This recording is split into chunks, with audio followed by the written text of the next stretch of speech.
మనం కొత్తిమీర చట్నీ చేసుకుందామండి. చట్నీ అంటారు, పచ్చడి అంటారు.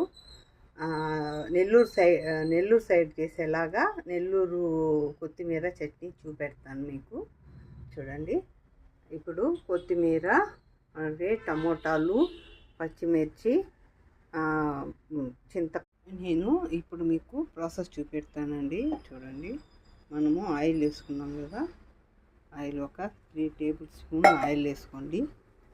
ఆయిల్ వేసుకున్న తర్వాత మనకి వేరుశెనగ గుండ్లు, అవి నువ్వులు కొంచెం మనము పచ్చిమిర్చి, చింతపండు, వెల్లుల్లిపాయలు కూడా వేసుకున్నామండి. వేసుకున్న తర్వాత బాగా ఇవి వేగనిచ్చి తర్వాత మనము కొత్తిమీర కూడా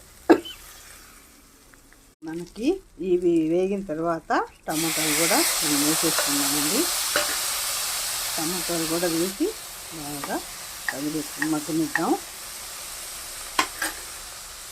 ఇప్పుడు ఒక సెకండ్ మగ్గనిచ్చి ఇప్పుడు మనము కొత్తిమీర కూడా వేసుకున్నామండి. కొత్తిమీర కూడా వేసి మూత పెట్టి బాగా మగ్గనిద్దామండి. నేను 2 కట్టలు తీసుకున్నానండి. స్మాల్ సైజు కట్టలు ఒక 2 తీసుకున్నాను. ఇది మనం మధ్యలో మగ్గనిద్దామండి. చూడండి, ఇలా మధ్యలో మగ్గనిస్తాం. బాగా కలిపెట్టాలా. మగ్గిన తర్వాత బాగా ఒక 10 మినిట్స్ ఉంచాలండి.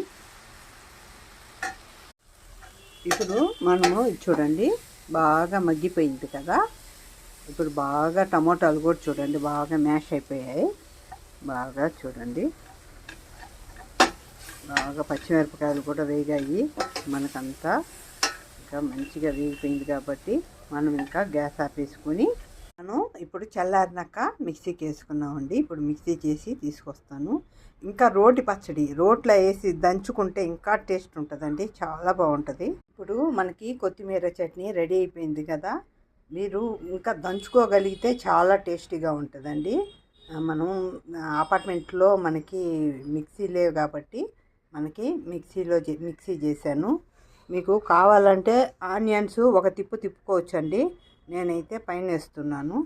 ఇప్పుడు మనం ఈ పచ్చడి చూడండి కొంచెం అన్నంలోకి వేసి కొద్దిగా నెయ్యి వేసుకొని తింటే ఉంటుందండి. ఆహా, ఏమి రుచి అనాల్సిందేనండి. అంత బాగా ఎక్కువగా కలుపుకొని తినండి. మీకు కొత్తిమీరలో బాగా బ్లడ్ సర్క్యులేషన్ బాగా జరుగుతుందండి.